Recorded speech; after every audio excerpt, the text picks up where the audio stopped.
Surah nomor 51 ayat 24 sampai ayat 30. Surah Az-Zariyat surah nomor 51 ayat 24 sampai 30. A'udzu billahi minasyaitonir rajim.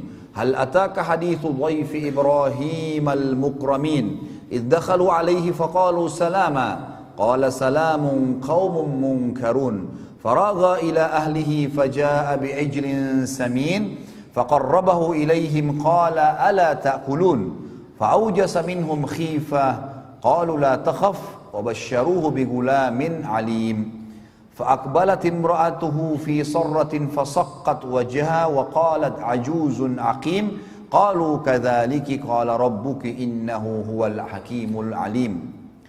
Sudah sampaikah kepadamu, hai Muhammad dan pengikutmu, cerita tentang tamunya Ibrahim, yaitu malaikat-malaikat yang dimuliakan. Ingatlah ketika mereka memasuki tempatnya Ibrahim, rumahnya, lalu mereka mengatakan salamun, keselamatan. Ibrahim menjawab, salamun, untuk orang-orang yang tidak dikenal. Di sini menandakan teman-teman sekalian, malaikat pada saat itu dua ini datang dalam bentuk manusia, poster manusia. Kemudian mereka bertamu di rumah Ibrahim alaihissalam. Belum sempat, cirinya Ibrahim alaihissalam suka sekali dengan tamu. Beliau sampai dikatakan alaihissalatu wassalam, itu kalau dihidangkan makan oleh istrinya, pasti buka pintu, siapapun lewat dipanggil makan. Pasti, nggak pernah makan sendiri. Allahu alam dengan antum ini bagaimana. Selalu makan sama orang lain, nggak pernah sendiri. Maka waktu datang malaikat ini bilang salamun alaikum, kita assalamualaikum gitu kan. Enggak pakai nanya. Ibrahim AS cuma mengatakan waalaikumsalam untuk orang-orang yang asing, tidak dikenal. Lalu apa yang terjadi kata Allah? Maka dia pun tiba-tiba Ibrahim pergi diam-diam menemui keluarganya di dalam, disuruh tamunya duduk. Dia tidak tanya nih kalian siapa, segala nggak ditanya. Ini ciri orang beriman, nggak pakai nanya. Kalau kita dari depan pagar masih tanya siapa, mau apa. Orang suruh masuk dulu, kasih minum, kasih makan. Kalau dia tidak jelaskan apa tujuannya, nggak usah.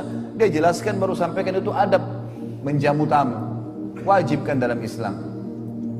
Kata Nabi SAW, siapa yang mengaku beriman pada Allah dan akhir, dia harus menghormati tamunya. Menghormati kata ulama adalah mengikramnya dengan cara mempersilahkan masuk, menghidangkan makan dan minum, bertersenyum di wajahnya tanpa bertanya. Nanti kalau dia jelaskan, maaf ya saya datang karena ini, baru kita jawab.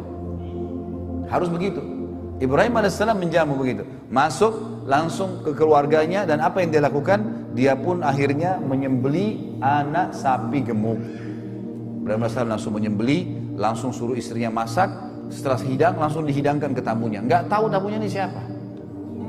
Dihidangkan makan dulu.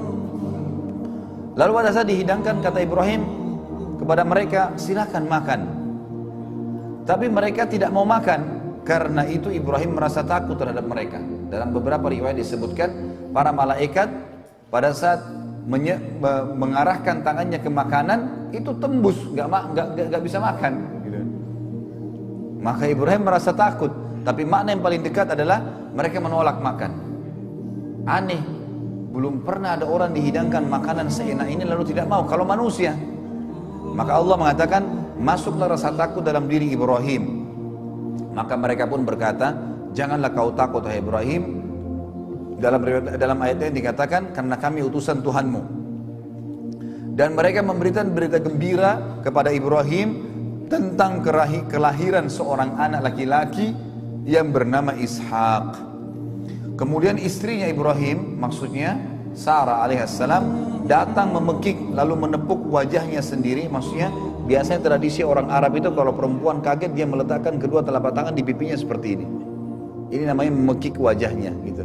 Kalau antum baca terjemahan yang antum baca Al-Quran sekarang, itu di ayat 29-nya dikatakan, kemudian istrinya maksudnya Sarah alaihissalam memekik wajahnya lalu menepuk sambil kaget gitu ya. Berkata, aku adalah seorang wanita yang tua dan mandul. Bagaimana bisa hamil gitu? Maka para malaikat menjawab, demikianlah Tuhanmu memfirmankan, sesungguhnya dialah yang maha bijaksana lagi maha mengetahui. Begitulah keputusan Tuhanmu, gak bisa dibantai. Maka Sarah alaihissalam pun akhirnya hamil di umur itu. Tentu di sini ada kisah tersendiri ya, pada saat Ibrahim alaihissalam bertemu dengan malaikat, sempat waktu Ibrahim sudah tahu ini malaikat, sempat Ibrahim alaihissalam berdialog. Lalu kalian mau kemana? Kami mau ke Lut. Untuk apa? Menyiksa kaumnya, gitu kan? Karena mereka begini dan begitu. Ibrahim alaihissalam sempat berdialog, mengatakan apa? Tidak diberikan kesempatan kah? Tidak begini kah? Kesimpulan terakhir kata malaikat, hai Ibrahim, keputusan Tuhanmu tidak mungkin salah. Udah, pasti mereka akan dihancurin.